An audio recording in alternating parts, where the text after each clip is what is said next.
So I'd like to ask Fred and Will to explain how they individually became farmers. So Fred, because I know their stories are very different. Fred, how did you become a farmer?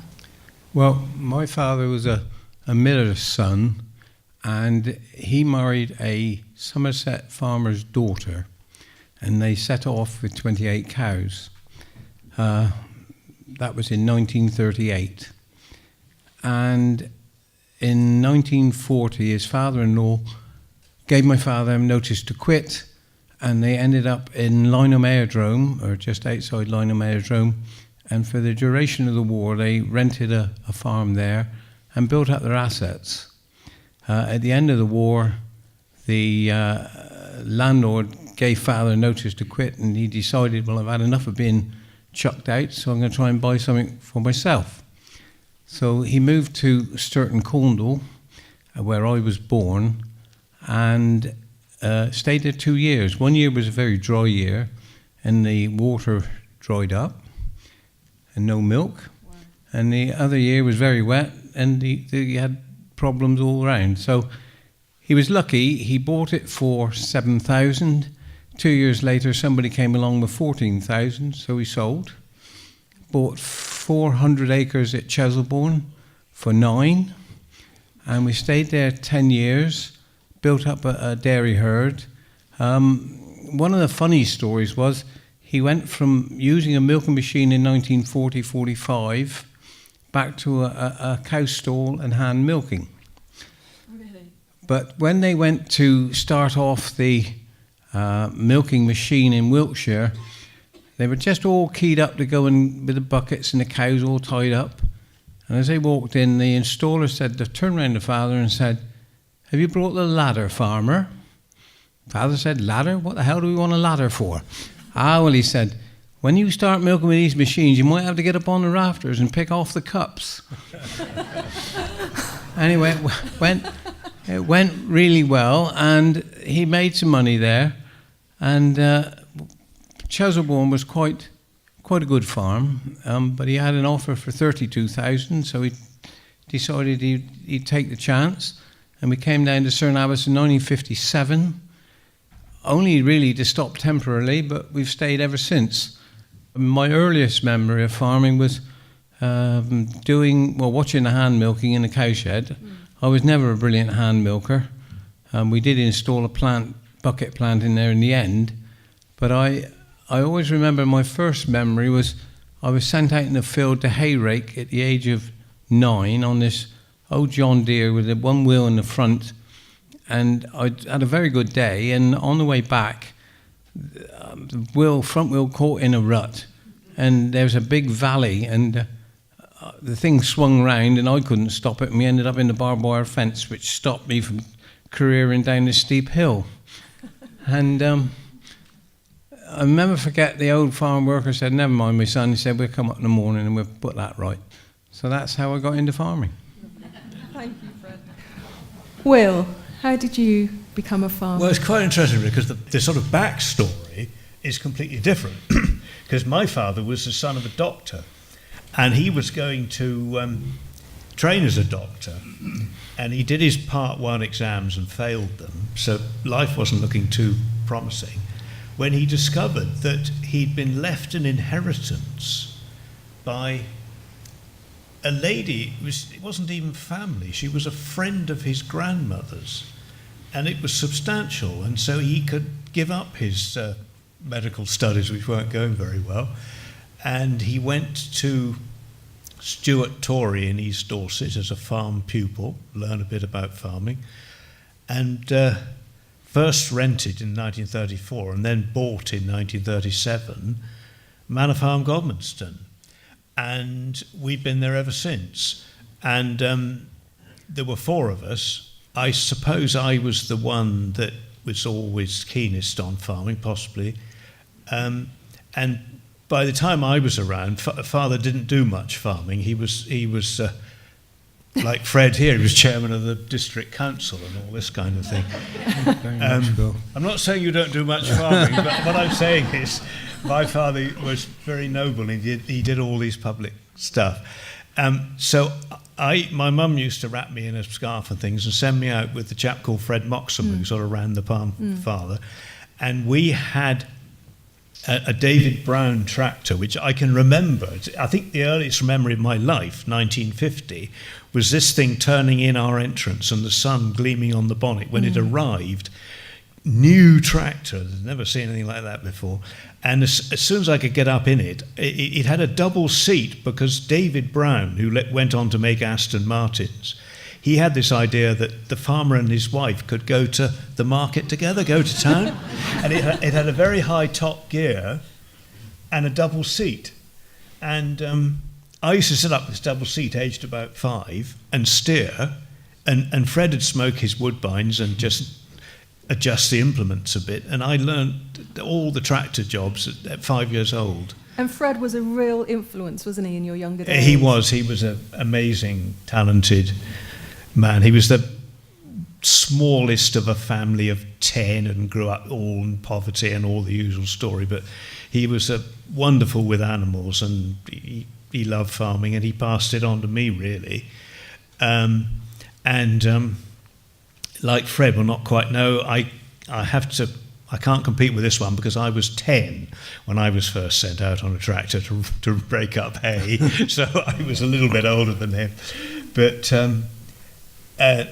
apart from an aspiration to play cricket for Somerset, which I never got anywhere near, Cerne Abbas was about the best I'd done in that. I just always wanted to farm, and so I have. And I haven't stopped. So when you're watching the films that we've just seen, especially the films in the 40s, what memories sort of comes to your head when you're watching that? And because they are so evocative, aren't they, the memories of the sort of 40s and 50s and farming for you both? Yes, but I think the thing that really strikes home about those films in the war, and also the Market film, 1945, was the amount of horses. And by the time in the early 50s that we were conscious and part of farming, the horses, in this part of the world anyway, had pretty well gone. And the horses had been there for hundreds of years, and they were gone, and the tractors had taken over. So that farm really, I mean, I can remember the day that our milking machine was put in, sitting on the gate, about the same time, around about 1950, that sort of time.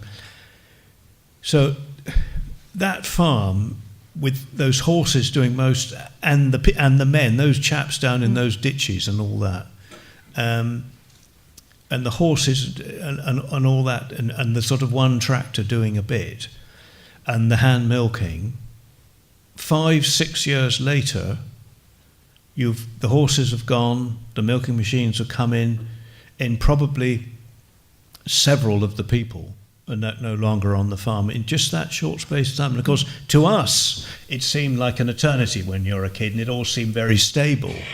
But actually, it was a time of massive change. Well, my view of the markets were, all the cattle had horns, which they don't now. Yeah. And no animal had an ear tag in its ear, which came in later. So, but they still sold them, they still killed them, and they all knew who each one was. So we haven't really gained a lot in the passage of time, except creating more paperwork. I mean, you mentioned about going on tractors at 9, 10, and being very much involved in farming life at a very young age.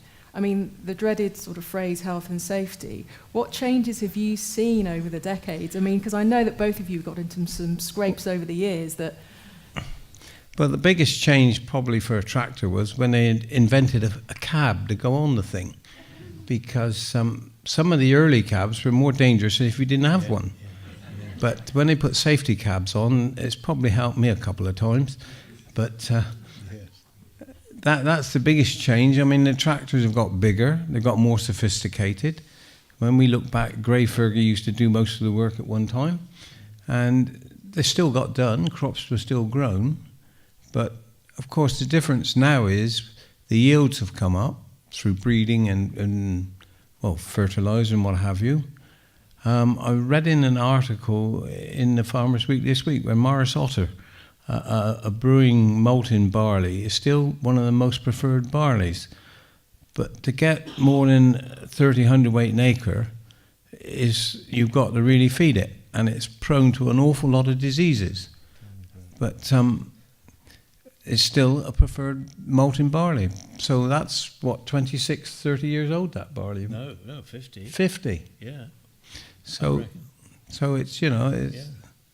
I mean, I would imagine you both celebrate and obviously can see the benefit of the changes of technology over the decades within farming. I mean, what do you feel have been the benefits and maybe the negative side? I mean, just for example, with the stir market closing, I think one of the real strong things that's coming through on that is the lack of community, that's disappearing. And when you're farming now, do you ever feel sort of isolated? And not really. I've got too many children at home to keep me going. No doubt about that. Markets, well, we've still got, in this area, we've got a very good, served by a lot of reasonably good big markets, although there's one in Dorset at Shaftesbury, not very large. There's the Salisbury Market, Frome Market, and Sedgemoor Market. That's just the big ones, but they're thriving. They still get a lot of custom there.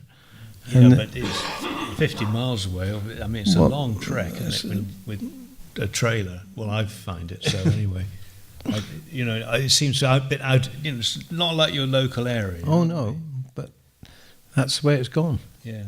The film we're going to see after this interview is all about the binder. Now, I know for you, Will, that piece of machinery has a special place for you. Would you like to tell us a little bit the more thing about is, we decided in the 80s to convert to organic, and our first field of organic wheat was ready to harvest in 1986. We planted it in the autumn of 85. And we put two varieties in. We put a modern variety, and we also put an old long-established variety, which we knew would grow well without artificial inputs because it used to, called Maris Widgeon. And we only put it in for bread wheat. But a friend came to look at it, and he said to me, "Do the Thatchers know you're growing this?" I said, "What do you mean?" He said, "That's Maris Widgeon." He said, that's the long, straight straw you want for thatch, organically grown. It's got to be grown without nitrogen fertiliser or it doesn't last on the roof. Oh, I said, "Well, do you know one?" He said, yeah. And this chap, Steve Chant, came with a binder and made all these sheaves and showed us how to stitch them up and how to build ricks and all this stuff. And another chap came and thrashed it, and Steve and another guy bought the reed to put on roofs, and that was the beginning.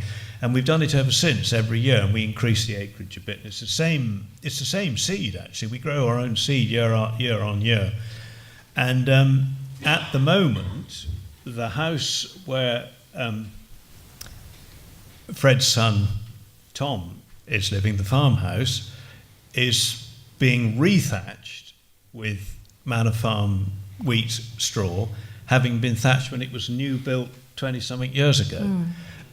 So it's something we've done for a long time. And the only way you can get this beautiful stuff for putting on a roof is to cut it with a binder when it's quite green, stook it up in what they call hiles, leave it for 10 days to a fortnight, and then carry them all in, and then let them mature either in a rick or in a barn, then put them through a reed comber and thrashing machine, and at the end of all that process, as it comes. So we're actually, Fred and I both grew up with combines.